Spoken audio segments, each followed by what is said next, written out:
is the Director of Education in Evidence-Based Practice at UCLA Duke National Center for Child Traumatic Stress, which is the administrative unit for the National Child Traumatic Stress Network. And then the NCTSN, the SAMHSA-funded national network of almost 200 mental health centers across the country. His professional activities share the common aim of enhancing theory development and intervention relating to psychological, social, and physical factors that influence post-traumatic adjustment. He provides consultative service support to the NCTSN regarding the development, adaptation, and evaluation of evidence-based mental health interventions for trauma-exposed youth and families. Dr. Layne actively contributes as a scientist and practitioner to the fields of traumatic stress, bereavement, and evidence-based practice. His work applies a developmental psychopathology framework to studying contributors to post-traumatic or post-loss adjustment. His team has published a new measure of persistent complex bereavement disorder for bereaved youth, and that took about 4 years to develop. So he's again, totally dedicated and commitment to this area. I know he spent time in Bosnia after the Bosnian Civil War, working with children and families, and so has a lot of direct experience. And you know, his work is not just research; is the clinical part. He's been engaged in the trenches and really understands these issues. So, with no further ado, I'd like to welcome and introduce Dr. Christopher.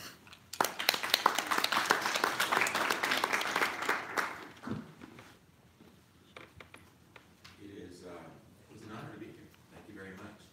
I think it's my first time in Nashville. Oh, wow. That's excellent. Just my way of background. I'm trained as a clinical psychologist.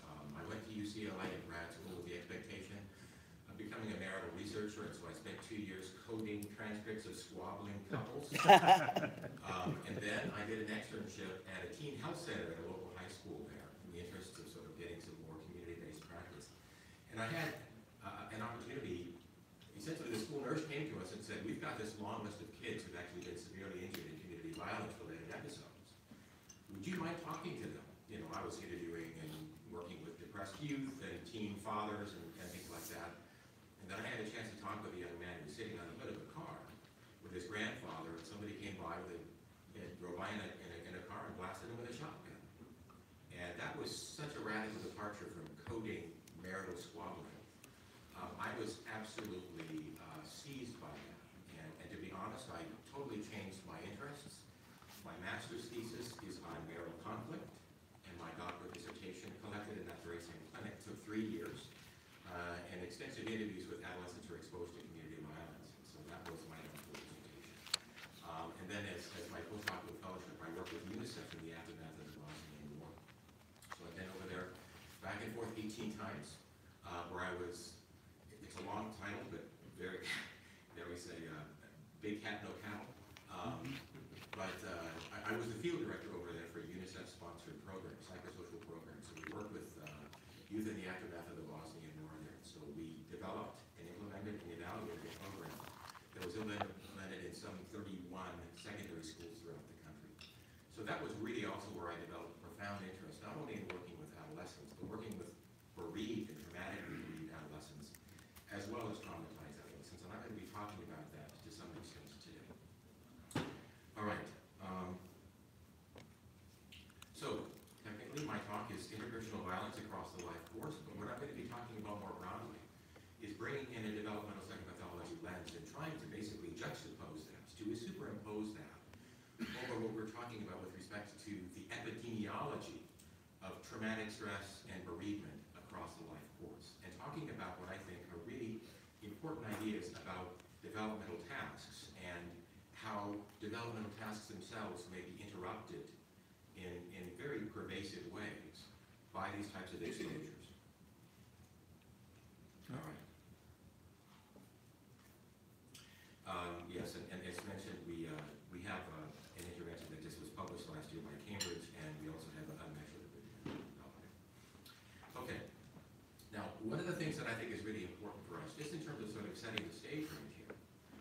is a recent survey that took place in 24 countries across the world, with an excess of 68,000 people, who assessed 29 lifetime traumatic experiences. And they evaluated PTSD twice, once not only for the worst lifetime traumatic experience, which is typically what people do, but once also for randomly selected traumatic experiences. And they evaluated PTSD onset and persistence over the course. Now, interestingly enough, in the olden days, back in the days of DSM-3R, we were sort of taught that trauma was an unusual experience, and that is emphatically not the case. Trauma is actually the norm, not just in terms of one-time lifetime, but multiple experiences across the life course. And so once again, trauma is normal in some ways. Interestingly enough, exposure averaged 32 traumatic experiences per capita. So in other words, not only do about 70% of the world population experience at least one traumatic experience, but people typically experience a minimum of 2 different types of trauma and a minimum of 3 different traumatic experiences across the life course. And that is averaged across a lot of people. Now, particularly relevant to my talk today is that traumatic experiences involving interpersonal violence had the highest risk for developing PTSD. Now, interestingly enough, trauma exposure, thankfully, due to the inherent resilience of people, has a relatively low probability of actually inducing diagnostically severe PTSD, although it can induce PTSD symptoms. So the prevalence rates of PTSD given trauma exposure are relatively low, about 5%, for instance. However, some types of traumatic experiences are particularly potent and appear to be particularly potent in not only inducing PTSD, but increasing the risk for subsequent exposure to trauma and increasing vulnerability to the effects of those exposures. And so what we actually have now, and I'm going to be talking about this throughout my presentation, is cascading risks. So an initial trauma exposure increases the risk for and vulnerability to the adverse effects of subsequent traumatic experiences, and those themselves can then start to snowball across development and across the life course. That is a very sobering finding. So the trauma types with the highest proportions of this burden were, sadly, rape and other sexual assault, being stalked, and the unexpected death of a loved one. These appear to be particularly potent types of traumatic experiences with respect to the likelihood of inducing PTSD. And intimate partner sexual violence accounted for nearly 42% of all person years with PTSD. So what they actually did is they started to look at the persistence of PTSD across the life course, not just simply the risk for inducing PTSD. And certain types of events had a much higher likelihood of inducing chronic PTSD. And those involved interpersonal violence and particularly intimate partner sexual violence. And a prior trauma history predicted both future trauma exposure and future PTSD risk. Now, I don't have this on the slide here, but what is particularly important also is that in relatively wealthy countries, about 50% of the people who had diagnostic PTSD sought some sort of mental health services. And about 25% of people in poor or underdeveloped countries sought some sort of mental health services. What they also found, though, was that the types of services that were provided were typically inadequate. And this is something that we're also finding within the National Child Traumatic Stress Network itself, is that a lot of folks who actually stand in need of services do not receive services, or even if those services are of good quality, they do not receive a sufficient dose of those services to be able to bring down the post-traumatic stress reactions to a range that we would consider to be clinical improvement. Once again, these are sobering findings that I think really points to the policy-related implications of our work right here. Most people don't get enough treatment to be able to reduce PTSD symptomatology. We start thinking about developmental systems. Once again, I'm a child and adolescent, particularly an adolescent guy here. We not only need to think about whether, for instance, PTSD is significantly improved, we need to think about how that translates into developmental impact. What happens, for example, if a kid who's traumatized by witnessing domestic violence and is traumatized walking to and from school, about what that actually does in terms of being able to interrupt important developmental tasks, in terms of the ability to function at school, for instance.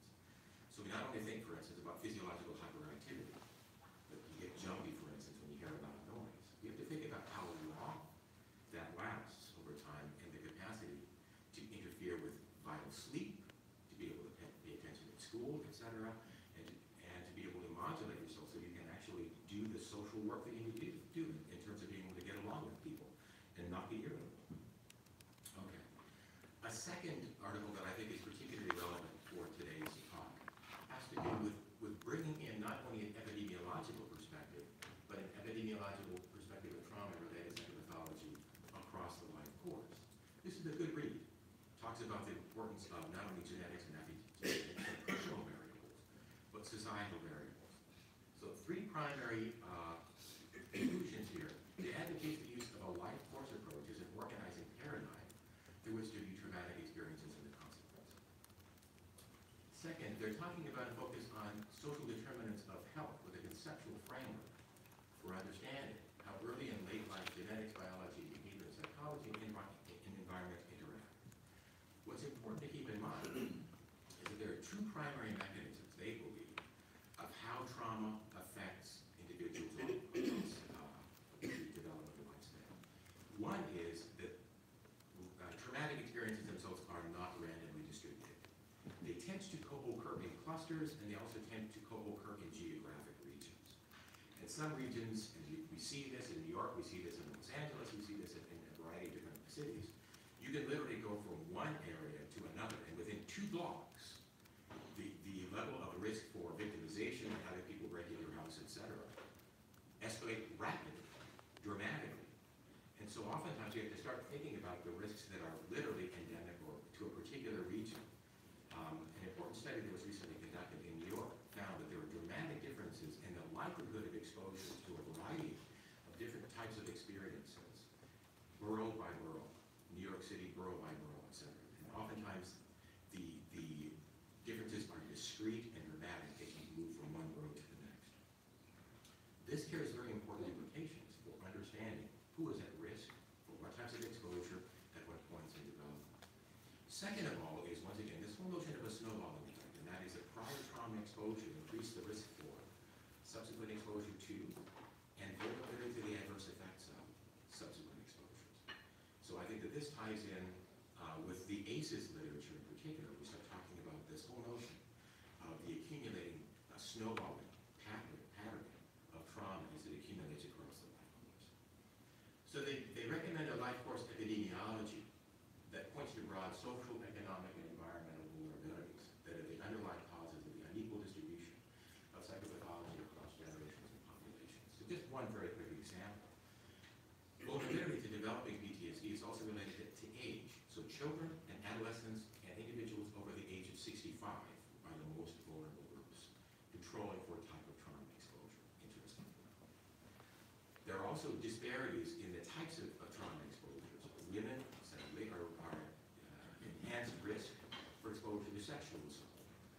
Males to physical violence and to accidents more generally.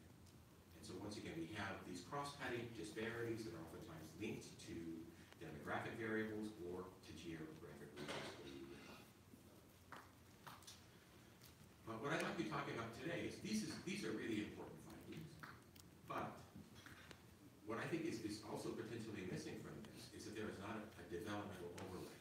Where we're starting to think not only about the epidemiology of trauma exposure and linking it to particular places, for instance, and to different phases of life, but starting to think about the developmental work that is actually underway. What developmental tasks, for example, are associated with each of the age ranges, and how can those be interrupted by different types of trauma exposure and loss? I would be negligent if I didn't also talk about bereavement. Interestingly enough, bereavement itself has a relatively low risk of inducing PTSD, but over 30% of the respondents had been bereaved by sudden loss, including traumatic death. And therefore, bereavement itself was one of the most potent risk factors for lifetime PTSD and for prevalent PTSD across the life course. Now, I know that my time here is limited, but I'll just simply talk about one of my seminal coming to Jesus moments. I was a postdoc over in Bosnia. I'd been there for about a year, working hard, trying to get trauma-related services over there. And one of our local clinical supervisors, whose name was Nadezhda Savia, sat down with me and she just said, "You guys are really missing something very, very important." And I said, "Okay." And what she said to me is, "You guys are committing essentially a perseverative effort, acting as if the war is still going on. During the war, trauma and PTSD were the most important clinical tasks Those are the things we really need to be worried about. But the war has been over now for over 2 years, and you are missing something really important, and that is that grief is the most important thing. Grief is actually increasing, and post-traumatic symptoms are actually decreasing. And you're missing that. You're perseverating as if the war is still going on. You're still focusing on trauma. You're not focusing on bereavement and grief. And once I started to put on those bereavement spectacles, I found it was everywhere. Grief is everywhere. And it's really important. That actually led me to change, in some ways, a lot of my own professional interests. And so we developed grief scales over there. We developed loss reminder inventories, and not just trauma reminder inventories, as ways of trying to explain why kids are having a really difficult time in the aftermath of the war. So just very briefly, we had lots of qualitative, open-ended data that we are collecting. Kids would say things like, life without father is getting harder and harder. Or one of the things that's most terrifying, that makes life most difficult for a young person growing up in the aftermath of the war, just simply knocks on the door at night. Because frankly, they actually had lots of criminal activity in the aftermath of the war. There was essentially the mafia going on, etc. And kids felt terribly unsafe. And if your father was not home to protect you, a lot of the kids felt terribly, terribly vulnerable. So these are just two compelling examples that we started to pick up right here about what it means to live without a primary protective and nurturing figure in your life. And so that is something, once again, that over 30% of respondents in the worldwide survey reported with respect to even sudden loss. That is, yes, people dying of heart attacks, but that's also murders and suicides and accidents. And so what we have actually is an interplay between trauma and bereavement in the case of traumatic bereavement. So you can develop grief reaction to the loss and post-traumatic stress reactions to the circumstances of the death. And that then introduces additional clinical complexities. Okay. So I guess one of the questions that I would like to pose to people, because we've done a lot of work focusing on, for example, ACEs-like measures and so forth. Your simple checklist tallies of adverse life events tell us what we need to know about the effects of trauma across the life course. So what I'd like to do right now is to have kind of, I just like to pose two clinical examples that are taken from our core data set. What kind of story does this tell, for example? What we have is the trauma history profile is one of the measures that we use to collect data on 19 different types of trauma across the life course. But it's also broken down by year and by developmental period. So if you look here, for instance, we have impaired caregiver starting at 0 during the first year of life, followed by emotional abuse, followed by physical maltreatment and abuse, with neglect, joined by domestic violence, joined by sexual maltreatment and abuse at about age 9, joined by sexual assault and rape by age 14. What we actually have here is a constellation of co-occurring types of traumatic experiences. We would argue this is not random. This is not a bog-bite here and a natural disaster here. These things tend to co-occur and cluster across the life course. Now, interestingly enough, if we were to just simply tally this, these are 7 adverse life events. I'd like you to contrast this with the second profile right here. What kind of a story does this tell? What we have here is actually forced displacement and impaired caregiver and traumatic loss and bereavement, war and terrorism and political violence, and neglect all happening at age 10. And some of these endure for a considerable period of time, forced displacement and repeated losses, etc., between about ages 10 to 15, followed by community violence and school violence. By the way, the ACEs score on this is also 7. The question is, does it tell you a similar story or a radically different story? We would argue that this is a radically different story that carries very, very different implications for what this kid is going to look like clinically and developmentally. This is a war refugee who actually had a happy, healthy upbringing, followed by the outbreak of political violence, continued displacement during the early adolescent years, followed by relocation to the United States, where he's now living, in a place visited by community violence and school violence, including bullying. Very, very different type of a story. And so once again, it's important. ACEs-related tallies, we would argue, are very, very important for being able to ascertain the overall level of risk. Very, very informative in talking about lifetime risk for certain types of adversities in adulthood. But this tells you a very, very different story in terms of what this child's development types of developmental competencies they've been able to acquire during protected periods of development, and, if you will, the particular type of developmental tasks that are currently at risk for major disruption given these types of exposures. 7 and 7 ACEs, radically different clinical pictures and developmental pictures. So I'd like to talk a bit more about our core data set. Currently we're at about 20,000 cases, but this is a national clinic referred database that all of our different sites are collecting this. This is not an epidemiological random sample. These are clinic referred sample of kids who are actually referred to clinics that provide trauma-informed services. And in that sense, it is a selective sample, and it's quite biased in the direction of at least kids who are known to be at risk for trauma-related experiences. And I'm going to be presenting data that was collected between 2004 and 10. So this is our effective sample size is a little over 11,000. And here's some demographics. You want to just look at the age, about 10 years old. We have slightly more boys than girls. White, black, Hispanic, and other. So we have some diversity with respect to racial and ethnic composition. Now, what I'd like to do is to just try to juxtapose when I'm talking about trauma and development against what is well known from developmental psychopathology, and this is called the developmental cascade. So this is taken from the work, for example, of Van Masten and Dottie. Well, they talk about a well-established developmental cascade, and that is that poor parenting and preschool behavioral problems, this is at preschool, increase the likelihood of academic problems at school and social problems at school in early elementary, which in turn cascade forward and increase the risk for depression in late elementary and early adolescence. Does that make sense? It seemed like a very, very straightforward notion of the developmental cascade. What happens if we start to bring in some of the most powerful life experiences to which children will ever be subjected? Traumatic experiences and losses. What does that actually do to a developmental cascade? We are just beginning to learn how that works. So what I'd like to do right now is to introduce a notion of something we call a risk factor care event. A risk factor care event refers to traumatic experiences and life adversities that co-occur in constellations that are not randomly distributed, that tend to travel together, such that if one bad thing, for example, if an impaired caregiver, if that's present, it greatly increases the likelihood, for example, that child neglect, physical abuse, and exposure to domestic violence are also present. So these things are useful even as risk markers in the context of risk screening. They increase the risk for concurrent or subsequent exposure to the same or other adversities.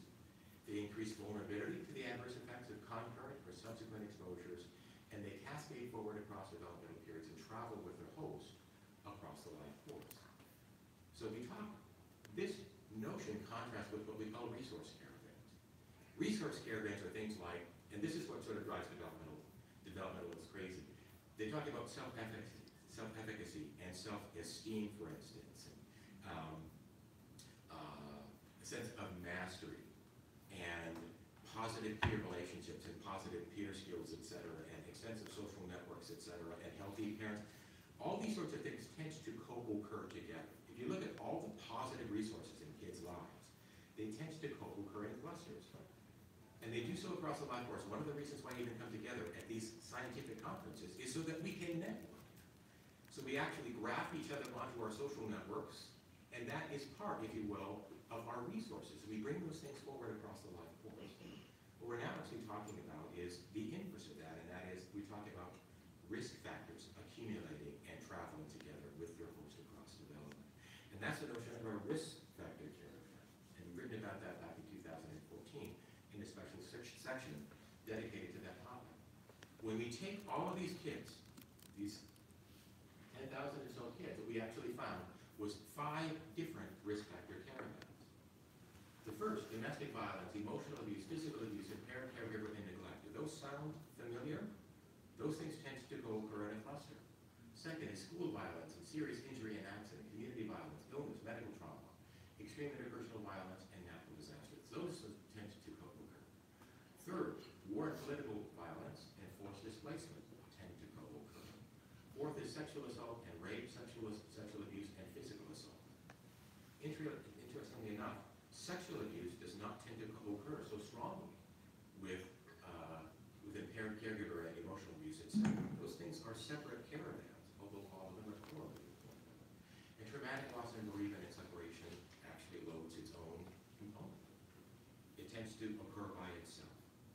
it's not so statistically related to everything else, but it occurs at over 30% of our sample.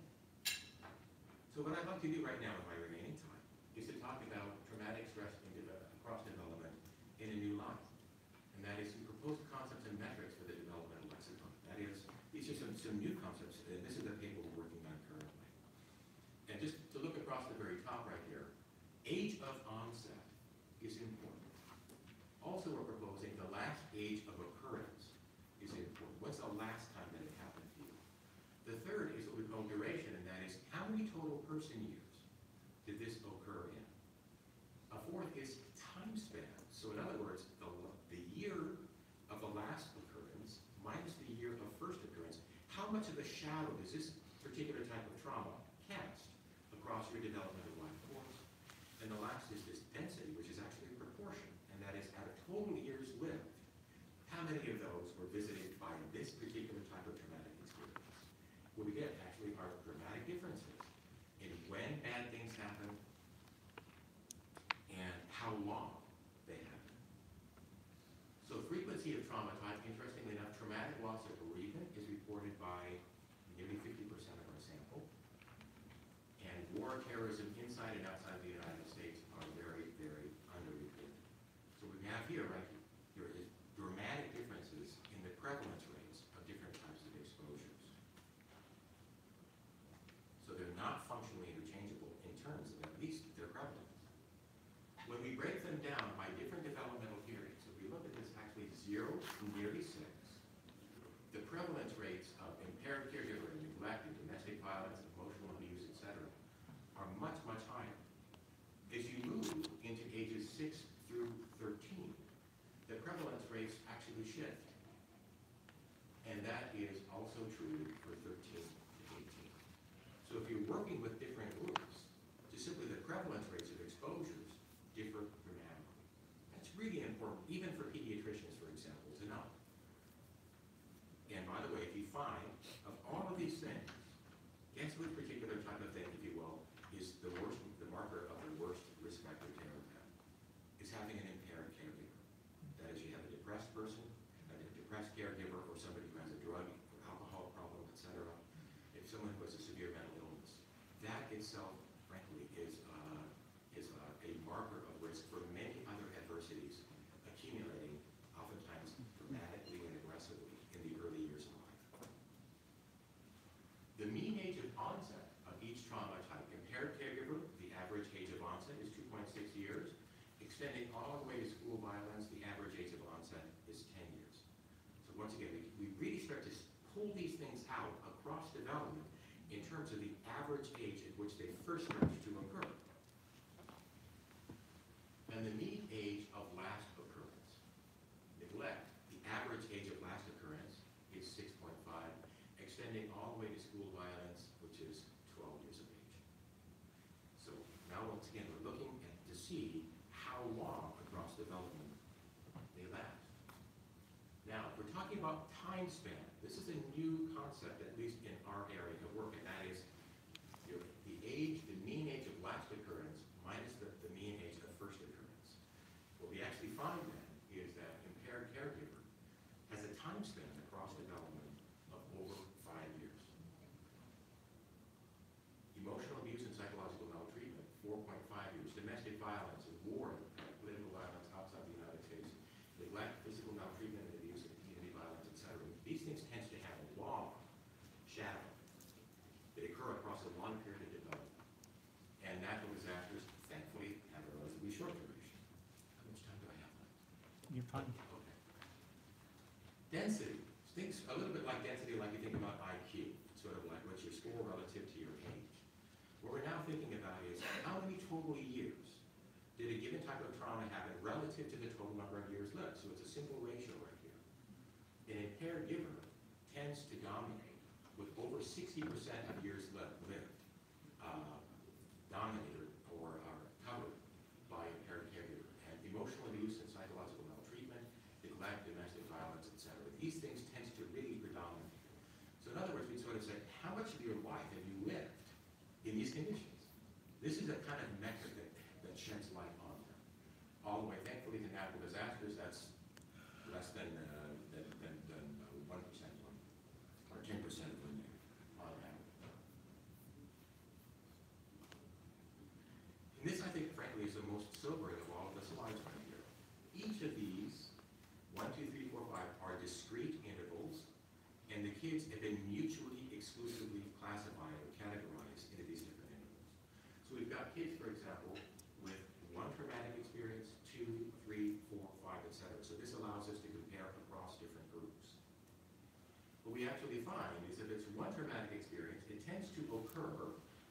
6, and this is the first year of occurrence.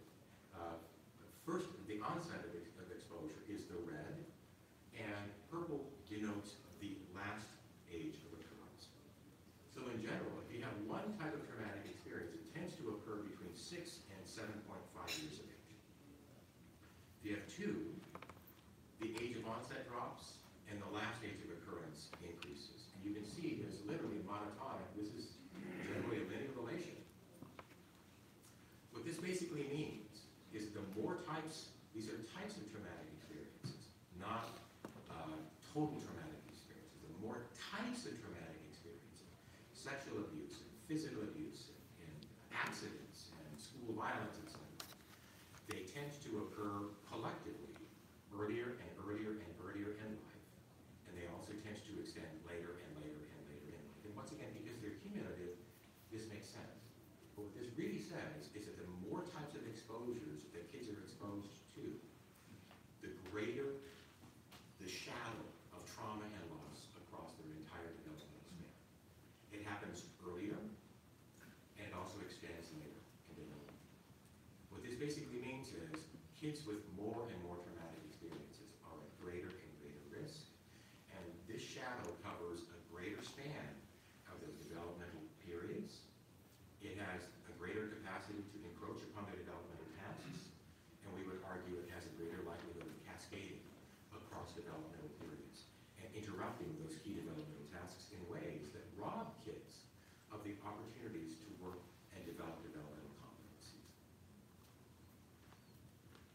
So a recent paper that was published by Joe Spinazzola and others proposes that exposure to particular types of trauma during specific critical developmental periods may be especially problematic and operate through disruptions in salient developmental tasks, such as the capacity for attachment, self-regulation, and cognitive control. And we can start to think about kids' reactions themselves as complex adaptations to these complex disruptions in their lives. So, complex adaptations to traumatic environments that are expressed through a variety of DSM diagnoses or behavioral problems. So that's our working supposition right here. I just want to give you a quick example because I'm an adolescent now. This is drawing on some of the work of a developmentalist at the UCLA by the name of Andrew Fujimi. But with respect to adolescence, the key developmental tasks are things like the formation of autonomy, developing a sense of identity, developing the capacity for intimacy, including romantic relationships, social integration. Now, you all know adolescents who are just absolutely obsessed with whether they fit in or they don't, with the visible audience that's constantly scrutinizing them about whether they fit in, etc. Meaning and purpose. Adolescence, we keep on talking about adolescent existential angst. Does my life mean anything or not? And generativity, and that is feeling like you are a productive member of your family, your school, and your society. It's one of the reasons why they're so active in extracurricular activities and get involved in community activities. So these are 5 primary developmental tasks.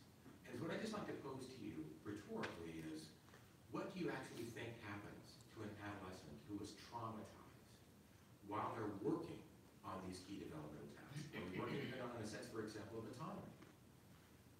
What happens if somebody renders you helpless in a sexual assault and they rob you of a sense of self-efficacy and self-esteem? You've literally spent 16 years of your life developing.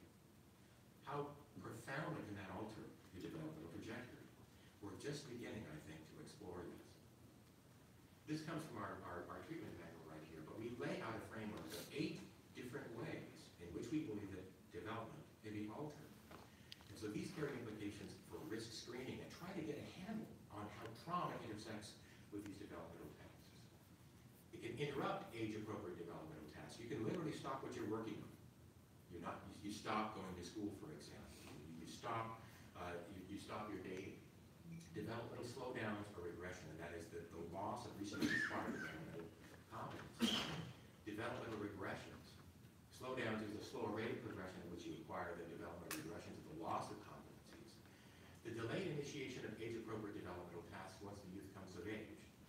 Very quick example, we work with a young woman who had repeated efforts of people trying to abduct her and sexually assault her. She witnessed a gang rape when she was 15 years old of age. She was a beautiful young woman. When she turned 16, in particular, she started having young men being being interested in her, asking her on dates, and she turned them all down because she didn't want to have a thing to do with men. So when you become of age, and by the way, you talk with her about her developmental aspirations, it had absolutely nothing to do with men, although she liked boys. What she had planned to do was to adopt children and go to community college so that she could raise them on her own. That was her life plan. Interesting enough, the therapy group that we ran, where she said she was able to see the empathic expressions of the boys in the group, as well as the male therapist, myself and my supervisor, were very, very powerful antidotes in challenging that expectation that all men are bad and that all men only want one thing. Number 5, precocious accelerations in development. How many kids do you see run away from home, for instance, or take on adult tasks before they're ready to do that? Lost developmental opportunities. How many kids, for example, have an impaired figure where they drop out of school, or they give up really important opportunities to develop themselves because they need to earn money, for instance, or take care of younger siblings? Normal sensation seeking, which is typical of adolescents. Horror movies cater to young people. Go to the state fair. All the people who are taking bribes and not vomiting are young people. But normal sensation seeking actually can cross the line and move into risky and reckless behavior. So kids can become dysregulated. They can develop expectations that they're under threat and feel in danger, and overreact oftentimes in ways that make sense in light of their experiences, but are maladaptive given their current life circumstances. And increased susceptibility to illness. We talk about this in terms of allostatic load. Kids who are under a lot of stress tend to get sick, and that itself can rob them of opportunities to work on developmental tasks and take advantage of developmental opportunities. Very briefly, traumatic bereavement in adolescence. If you're talking about adolescence, you need to talk about bereavement, because adolescents are at risk. Adolescents and young adults have the highest risk of dying in traumatic circumstances. This is murder, homicide, and accidents. I'm sorry, murder, suicide, and accidents. And it's the leading cause of death. And they're at heightened risk for exposure to traumatic deaths. I just wanted to say that very quickly. Adolescence also is very, very important, not only because some loss and witnessing violent injury and death are prevalent, but they also have very large and expanding social networks. Young people know the most people of any developmental group. Young people, adolescents, and young adults. So if we're talking about who knows who, adolescents are at greater risk for knowing a greater number of people who are traumatically bereaved, who commit suicide, or killed in accidents, or frankly, who are sexually assaulted and have other bad things happen to them. So what I'd like to do right now is just to close by talking about our theorized model of a trauma-induced developmental cascade. If you remember what I talked about earlier, negligent parenting in preschool can lead to academic and peer problems in later childhood and early adolescence. That was an established developmental model. Here we have a trauma-induced developmental cascade. Trauma exposure, if it is sufficiently severe and prolonged, in terms of its intensity and dosage, can lead to distress reactions. Interestingly enough, only about 4% of respondents in the World Health Organization survey who've been exposed to a traumatic experience develop PTSD. That's actually a relatively low rate of formal PTSD. But some types of trauma are much, much more likely to induce PTSD than others. Distress reactions, if we're able to capture them early, oftentimes we can stop this developmental cascade. But if distress reactions are sufficiently severe and prolonged, can lead to functional impairment. They have troubles at school, they have problems at home, they have problems in their social relationships, and risky behavior. So they cross the line from normal sensation seeking, for example, into high-risk behavior. That can get you seriously hurt or functionally impaired. And those things, if sufficiently severe and prolonged, can lead to developmental disruption. So kids, for example, can miss out on a year of school, or they lose critical developmental opportunities. They aren't able, for example, to go to soccer or to participate in other types of activities that really grow them as human beings. And the developmental disruption, if it's sufficiently severe and prolonged, can lead to profound developmental derailment. Kids drop out of school. Kids enter the JJ system, for instance, and that itself leads to a whole new pernicious developmental cascade. So when we talk about how these things, how traumatic experiences can lead to developmental derailment, increase that risk, and so potential pathways, each one of these sort of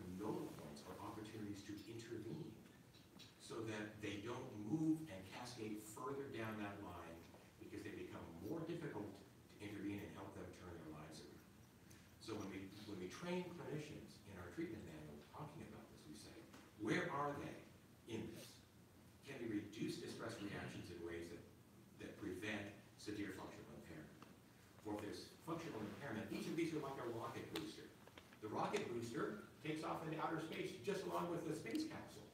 So you now have two different things to track, even if they become disattached. So even if, for example, your treatment reduces the stress reactions, now you've got functional impairment, or now you've got developmental disruption. That now becomes a separate focus of your intervention. So what we now have to do is to start thinking developmentally, not just about reducing PTSD or depression. We have to start thinking about ways in which development itself may assume, developmental disruption may assume a life of its own in ways that are actually a lot more difficult to therapeutically remediate than simply reducing the stress reactions. I want you to think about developmental progression. We think about developmental tasks. This is sort of the bare minimum of what people actually need to do to enter adulthood. These are getting a high school degree, for example. Typically learning how to drive, learning how to get along with people. These are sort of the bare minimum of skill sets that we would argue that kids are working on as they progress through development. But what about, and passing developmental milestones, so graduating from high school, for example, are important, or marriage or other types of major developmental milestones. But what about developmental opportunities? I'm going to just invite you thinking about your high school years. What are the things that are most memorable to you? What are the things that enrich you most intensively? Is it sitting in math? Or was it participating in the school yearbook? Or in music? Or in theater? Or in sports? Those are developmental opportunities. Those are not mandatory. You do not need to get your ticket punched in those arenas. But they grow healthy and thriving human beings. So we have to think not only in terms of the likelihood that traumatic experiences can prevent you from passing key developmental tasks. We have to think about what that can do in terms of robbing you of developmental opportunities. We work with a lot of kids who are too injured, for instance. They lost a kidney in a gang-related shooting. They had to drop out of soccer. That was far more devastating than actually having PTSD symptoms keep you over the head. So we want to think about developmental costs, and that is, what would your life have been like if you not had traumatic experiences that prevented you from working on developmental tasks, or passing culturally appropriate developmental milestones and expected developmental time points, and taking advantage of developmental opportunities? So this is kind of a new term as well. Unachieved developmental tasks, plus missed or delayed developmental milestones, plus lost developmental opportunities, equals developmental costs. This is kind of a new way to think about this. What would your life have been otherwise? What is this costing society? What is this costing your family? What is this costing you personally? And I just want to conclude talking about the social contract and the trauma triad. And that is, we work oftentimes with kids who are living in dangerous environments. We keep on thinking that removing kids from dangerous homes and putting them in safe places is enough for them.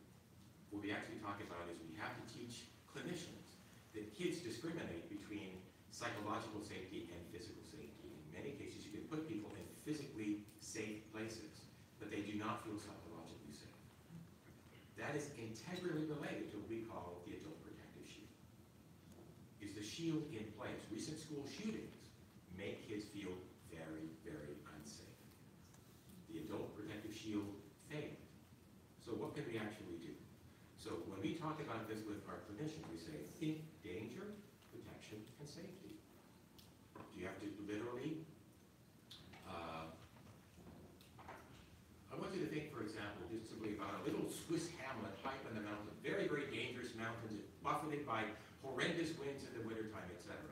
But you've actually got here a protected place. And you can have a nice life in a dangerous area if you live in a protected place. So one of the things we need to do is to think not only about danger, and we can try to prevent danger, obviously. That's primary prevention. We have to think about protection, and that is, if that is present, this is secondary intervention. Are the bumpers in place? Are the airbags in place in the car, for example? Where's the protective shield with kids? Is it operating? Do the kids know how the protective shield works? And when the protective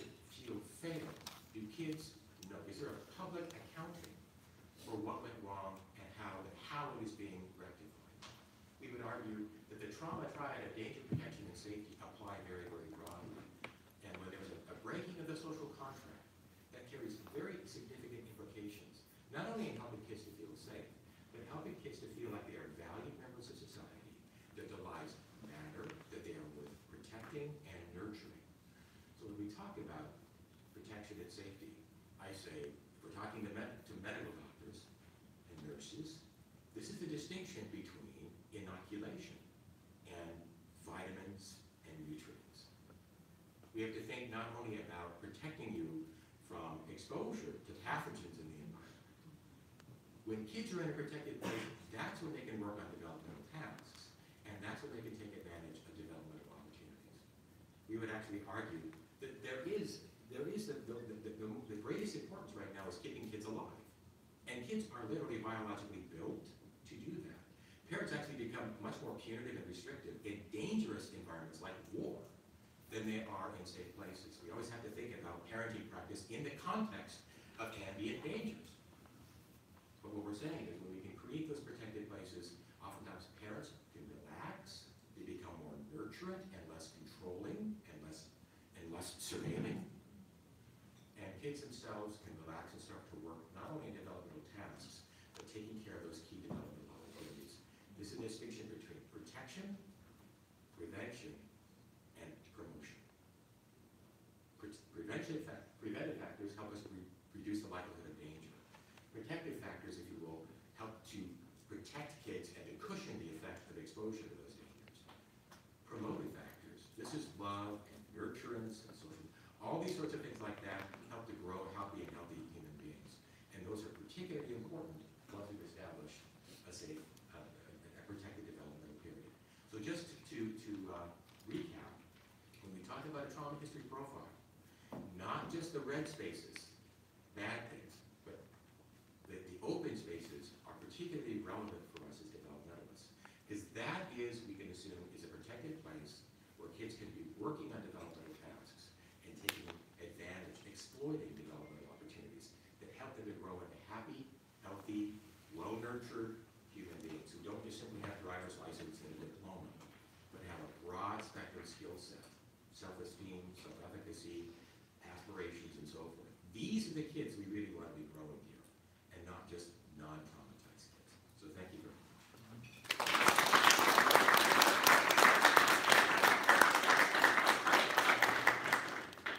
So before I do Q&A.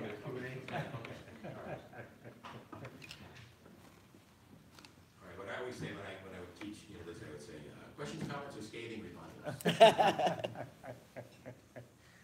I got just a number of things. The trauma history profile to me is something that really resonates, that's something that we could introduce into a medical school and with students to help them begin to understand the effects of events that occur early in life, and whether it's ACEs or specific types of traumatic events, you know, and beginning to understand, again, to how to better relate to the behaviors and other things that they may be witnessing.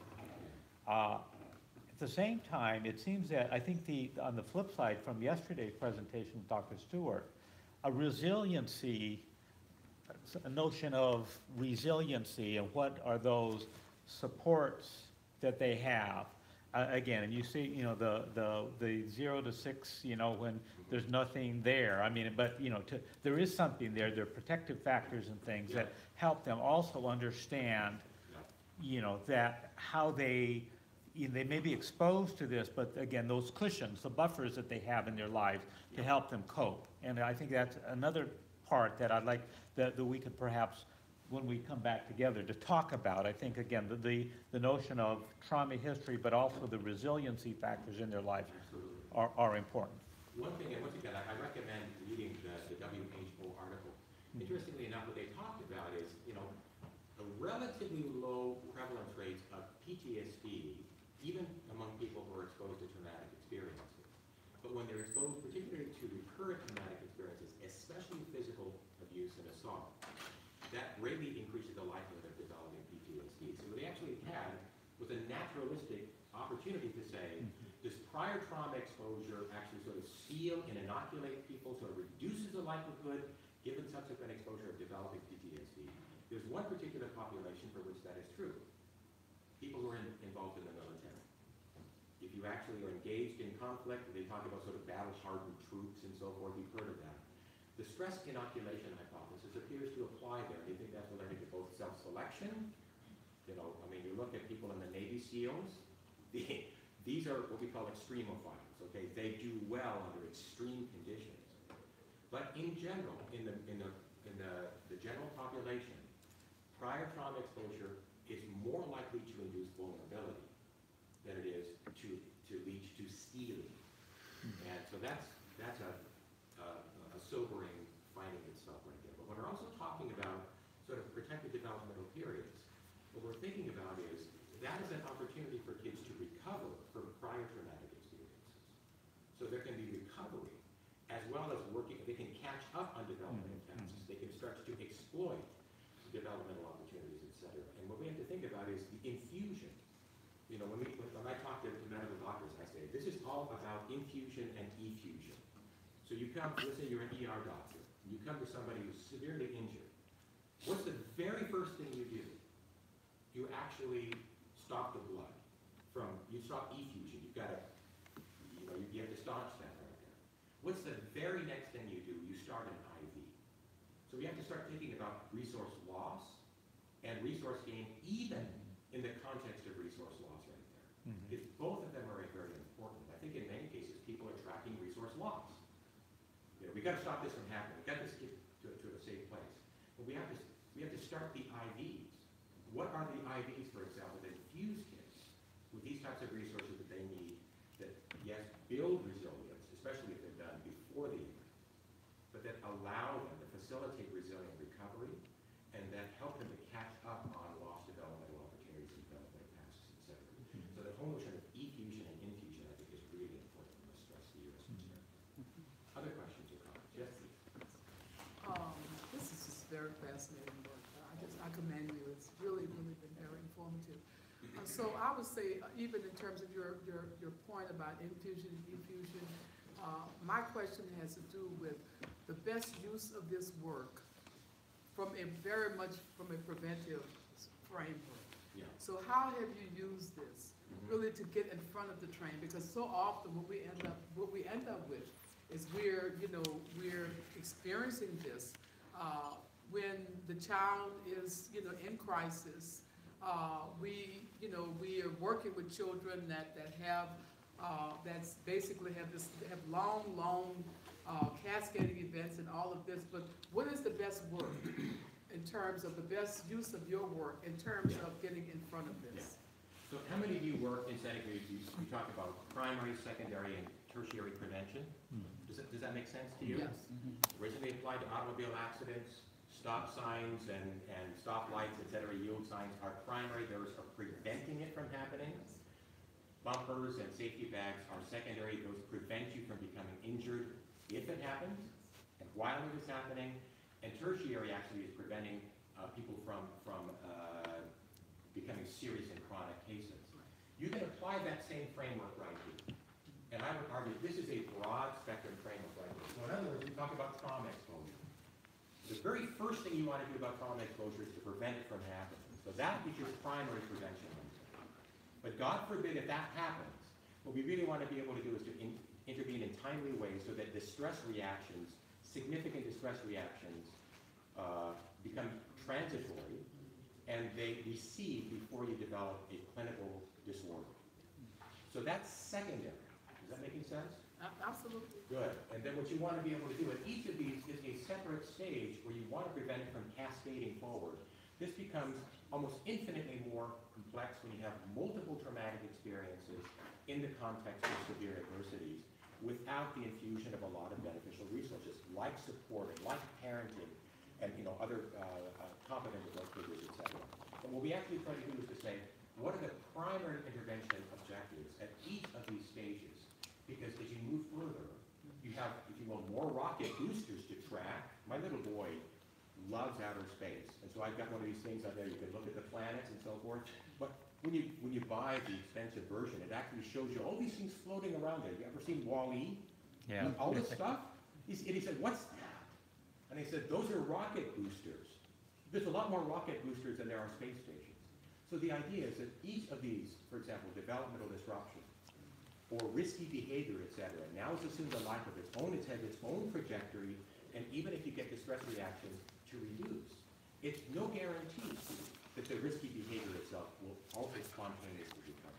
So each of those now becomes a separate thing to track. It has its own trajectory, and it now has its own separate intervention objectives and practice elements of things that you need to do. Embed that within a developmental framework, and now I start to think developmentally. What are the primary developmental tasks that are underway right now? Is there loss of developmental competencies that we need to remediate? And what does this put this kid at risk for in terms of next stages? Yes, please. I think that this is a great opportunity for us to talk about integrative health and how you use your work, which is in the mental health and social work area, to look at how we deal with children and pediatric specialty, and then to begin to look forward at how do we train medical students and community physicians to begin to apply some of the work that you're doing. I think that the idea of the trauma history, we take a history, and the history isn't very illustrative. And so we, in terms of person experiencing homelessness or migrant farm workers, we're actually working with the clinical network to try to talk about how do we take better histories. If we take better histories, we're able to do some of the work that you're talking about. And we're talking about not a monolithic group of individuals, and you talked about that. We're talking about young people who come from rural communities, young people who come from urban cities and inner cities, and who are, for want of a better word, some of the kids may be latchkey. Some of the young people may, early on, in regards to whether or not they have money or no money, have made choices about what their sexual orientation will be. And in LA, when our daughter was at Brentwood in 9th grade, they had a club where kids could come and could explain to others who they were and could get there. They didn't see that as a part of a underachieved, cascade. Yeah. They saw it as who they were. So the idea of looking at the populations in which we are looking at and applying what you've given us gives us a world view about how we deal with the concepts of integrative health, adolescent medicine,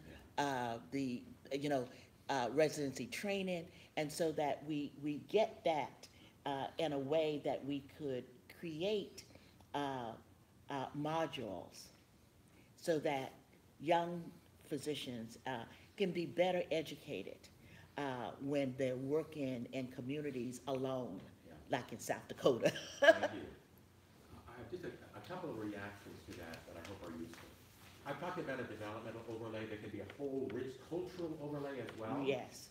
What are the markers of developmental progression? What are the developmental milestones? I mean, if we're Jewish, we could be talking about bat mitzvahs and bar mitzvahs, right? If we're talking, if we're Latino, we might be talking about a quinceañera for girls. So what I'm talking about is the cultural milestones themselves, and what is viewed as aberrant behavior oftentimes varies very much as a function of the culture you come from. So that's another level of complexity that makes it more rich, but I would argue is absolutely essential for that. So, and the second thing I'd like to point out, if you notice, there is the early risk factor caravan, and to be honest, if you've got kids who are growing up with an impaired caregiver, that is really a serious marker of risk. Think about, that is like the nucleus around which the whole pylon can form. It tends to have the earliest age of onset, and impaired caregivers actually are not very good at surveillance. They're not very good, if you will, at identifying who's risky or not. They might be involved in drugs, et cetera. Now you've got dangerous people coming into the home, et cetera. That greatly increases the likelihood that the children are going to be maltreated in one way, shape, or form. So we've got that, and I think a lot of people are good at identifying that because there can be that consolation. But there's actually the more insidious risk factor caravan that actually launches quite differently at a different point in life, and that is sexual abuse and sexual assault. So we oftentimes would say that's kind of a white-collar crime. We actually think about this oftentimes, socioeconomically advantaged families can still have high rates of sexual abuse. So that, if you will, that can be insidious. If people are growing up in socioeconomically disadvantaged areas, oftentimes we say, okay, I know they're at risk. We need to do a really good job of risk screening right here. You might miss other kids, for example, who are at risk for subsequent sexual abuse, for instance, that's not so linked to SES disadvantage, et cetera. But by the way, physical abuse and sexual abuse both increase the risk for and increase vulnerability to the adverse effects of subsequent trauma. So you've now got, if you will, sort of a white-collar crime that now can segue and have its own risk factor caravan, et cetera. And I would actually argue that there's a risk for a false negative. You don't think that they're at risk, and then suddenly now you've got kids who are acting out and dropping out of school or engaging in promiscuous behavior, et cetera, and trying to figure out what went wrong. Does that make sense? Yeah. Okay, yes, please. Yeah. This is a great talk on how to conceptualize it. In the electronic health record, have you developed an algorithm or some way on who could best start this data? And are you using it in terms of screening for children who are adolescents who come in with problems, or checked on just the average population? Because I'm looking as a clinician how to best use this in the allotted 20 minutes that we have. Yeah. And who would be the point person to gather this? Sort of like how PHQ2 Yeah. is very helpful in clinical care. Okay. And so I'm just wondering, how do you see this being used? I think, just speaking more generally, first of all, go to nctsn.org. There's an embarrassment of riches right there. We've got materials for school teachers. We've got materials for doctors. We've got materials for parents, et cetera.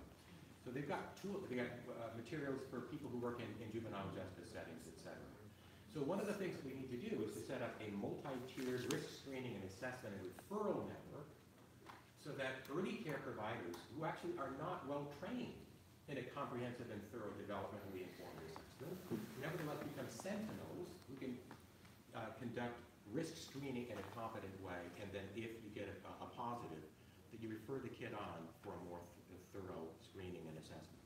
So this is all about, this is literally like a membrane, it's like a safety net with interconnected nodes right there. So how can we, this is what we do over in Trauma-informed Boston. system Yes. of care. See, look at this, and I'm not a plant, but my work directly informs that right there. So what can you do so that teachers, we've got handouts and materials for teachers, what can teachers do if they're concerned? What if you got some kid, a preschool teacher observing inappropriate sexual behavior between elementary, touching and, we've got a case, for example, we're training them about that. Where do you learn how to do that, right? So what we want to do is to be able to get people who sort of detect that something is off on their radar screen, are connected to resources that can conduct a competent and much more thorough assessment. So the idea is the risk screening network in place? Is the referral network in place? Do people know each other? So one of the things we did over in Bosnia, to be honest, school counselors over there were a little more than the principal's go-tos. Teachers would say, I'm going to send you to the psychologist if you're behaving badly. They had like no specialized skill set. We trained them in how to do trauma and bereavement-informed work, and suddenly their whole social status went up at the school. These people would almost come to our trainings and weep with gratitude that they actually had something to do besides, making students sit in timeout and doing photocopies. So what we're talking about right now is helping people have specialized skill sets where they're doing what they do well, but they also recognize that we can demarcate boundaries where they say, you know, this is the end of my expertise and the beginning of yours. We're trying to forge those connections so that school counselors, for example, have in-house capacity, that they're mental health professionals to provide services. But honestly, if you have a suicidal kid or really severe problems, are they hooked up with local clinics so they can get on meds, for example, or they can refer them for outpatient or inpatient services, et cetera? We screened over 1,100 kids in the aftermath of Bosnia, which, by the way, in a resource-poor country is hard to do. But the school counselors are absolutely terrified that they're gonna disturb the kids so much that the kids are gonna commit suicide or they're gonna start crying uncontrollably, et cetera. They were so afraid that opening up the dialogue of what happened to you was gonna incapacitate kids. The reverse actually happened. The kids got better. But out of 1,100 kids, 8 kids were referred for specialized third-tier services. And that safety net for that very small minority was extremely important in knowing that it's not just all on me. I'm a school counselor, I can do what I can do, but I'm now hooked up with a local community clinic, I know the psychiatrist there, and I can make a referral. Very, very important. Okay. I was thinking about how can you use this information to improve awareness in this child's social network. Because you can have a mother, a father that is caring for a child and are strict and can put this child through this trauma paradigm. A bully over the years can put a child through this trauma paradigm. So how can you make the social network that this child is involved in more aware so that they can recognize signs of this at an early stage where intervention is most productive? I'm a little worried about time, but we can talk a lot more about trauma-informed schools and so forth. I'm just going to talk about it very briefly. I chair something called the Core Curriculum on Childhood Trauma. We develop cases, and we use those to train professionals about how to carry out their duties in a trauma-informed manner. And so there are some things that can be done at schools, for example, so that the students themselves can learn to stand up for themselves and to advocate for themselves. Peers can learn to advocate and stand up and refer, and teachers themselves, et cetera. But what we actually try to do is to help professionals think ecologically. And that is, what are coping resources in the child, him or herself? What are some coping resources within the family? What are coping resources within the school, et cetera? When we take an ecological model, we talk about supportive factors, we talk about risk factors. The idea is that we want to be able to take a given story and populate those different levels of the ecology with different resource and protective factors. And the idea is that there are things that you can do at the school within the primary, secondary, and tertiary levels. But there are things that you can do in the home environment, in the broader community, within the child, et cetera. So by doing that, what we actually do is we're able to come up with an ecologically nested formulation where we've got literally intervention objectives at the level of the individual. So what can we do? Well, frankly, there are a lot of things you can do in terms of assertiveness programs, et cetera. I'm going to be putting my kids in a Brazilian Jiu-Jitsu class this summer so that they learn how to hip throw people if they get attacked. But there are also things that you can do in terms of building those peer relationships. What we found is that kids who were treated actually were much better advocates for the needs of other kids. And there are also, we have trauma-informed schools, et cetera. So, but we could talk further about that if you wanted to contact. So I know there's lots of questions, and I'd like to start by thanking Dr. Layne for the presentation. And I think, again, as we're going to have Dr.